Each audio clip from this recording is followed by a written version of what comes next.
Allah tells us in the Quran, قُلْ هُوَ اللَّهُ أَحَدٌ. Say, O Muhammad sallallahu alayhi wasallam, it is Allah who should be your ultimate objective. When everyone else makes something else their objective, their desires could be their objective, their wealth could be their objective, a type of relationship that they fall into could be their objective in life, a particular job that they want to reach, they make that the ultimate objective in their life. Yes, a Muslim can make a job or relationship or anything like that a main objective in their life. However, it should not be before the objective of Allah subhanahu wa ta'ala. I'll tell you what happens to people who make other things their main objective and their ultimate goal and forget that Allah subhanahu wa ta'ala and the hereafter is their objective. When a person makes their family, for example, their ultimate objective, and their job their ultimate objective, and then they lose their job one day, or a member of their family dies, what happens to that person who has lost that ultimate objective in life? They become suicidal, they become miserable, they feel like they have no reason to live anymore. They lose their way and their purpose in life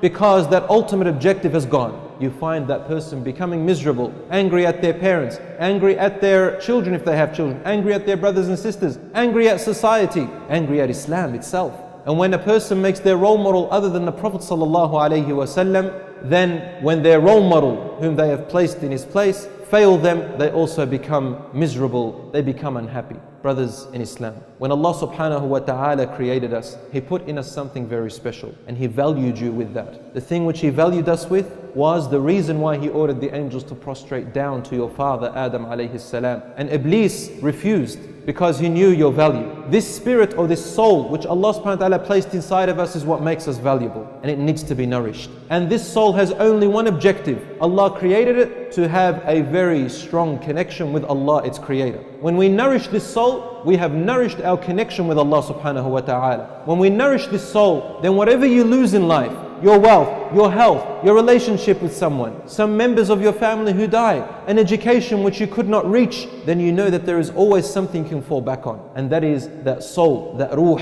which when you forget about it, the ruh begins to cry and yearn and say, where are you taking me? Why are you not nourishing me? Why do you only think about your body and your desires and you forgot about me? Why do you only think about your mind and you forgot about me? Why do you think about this and that and you forget about the thing which connects you with Allah subhanahu wa ta'ala? And so when a person becomes unhealthy, for example, and they haven't nourished their soul, what happens to them? They don't become patient during that time. They begin to get angry at the most beloved of people, and they begin to blame Allah subhanahu wa ta'ala Himself. When I follow these objectives, what happens to Allah subhanahu wa ta'ala and my salat and my fasting? It becomes secondary. Everything revolves around whatever you make as your objective. And brothers, we are a slave to something. Every single person has a God of some sort. We are a slave to something. When this particular thing governs your life, governs your time, revolves everything around it, then it becomes your God. If your salat becomes secondary to this objective, your fasting becomes secondary to this objective, the people who have rights towards you, such as your parents, become secondary to this objective, then that objective becomes your God. This is what governs your life. And you know what happens when a person makes a particular objective other than Allah their purpose? On the Day of Judgment, Allah subhanahu wa ta'ala will say,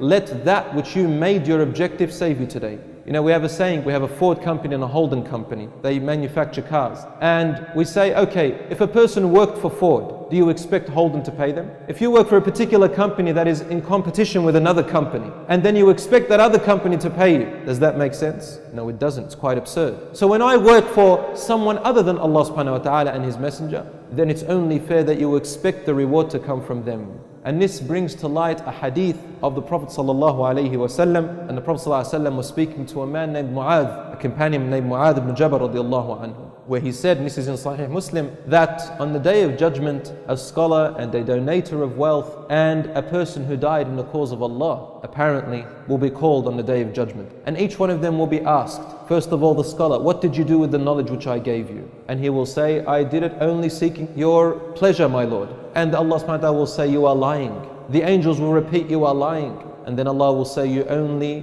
learned this knowledge and spread it so that people can call you a knowledgeable man or a knowledgeable woman. This is what your objective was, and you will only receive what you intended for. You have received it already. Then the person who donated their wealth, Allah will ask, what did you do with the wealth I gave you? They will say, I did it for your sake, O Allah. And Allah will say, you are lying. The angels will say, you are lying. You only did so that people can call you a generous person, and you have received that which you intended for. Then the person who died, what did you do with the body I gave you? And he will say, Ya Rabb, I died in your cause, seeking your pleasure. But Allah will say you are lying, and the angels will say you are lying. You only did this so that people can build monuments out of you and call you a hero, and you have received what your objective was for. As for today, you have nothing with me.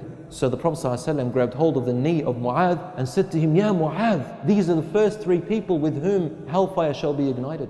Allahu Akbar. A alim whose knowledge reached the end parts of the world, and people benefited and probably repented and became better people. And this person with all his wealth and that person with all their life, Allahu Akbar, they end up in vain? Yes. Why? Because Allah's name is Al-Adl. He is the just. Yes, He is compassionate, but He's also the just. If you do things for other than Allah subhanahu wa ta'ala, for some other worldly purpose, and your intention is so, then Allah will only give you for that which you intended. Some people, they act religious when they want to ask for a girl, for example's hand in marriage. So they go to the father and they put on an act. Look at me, mashallah, my beard is on, I've got my hat on, I go to the masjid, mashallah, but they're putting on an act. So they will do anything to get to her and to trick the father and the family. As soon as they are married, the true colors do come out. Your brotherhood in Islam, when you meet a brother and say Assalamu alaikum, the first thing on your mind should be, I really want this person to be a brother of mine in Islam, and I want Allah subhanahu wa ta'ala to see our love for his sake. You don't concentrate on where he's from or what kind of a background he has, and then I'll decide whether I'm going to be close to that person or not. We say we are brothers and sisters in Islam because Allah subhanahu wa ta'ala called us brothers and sisters in Islam,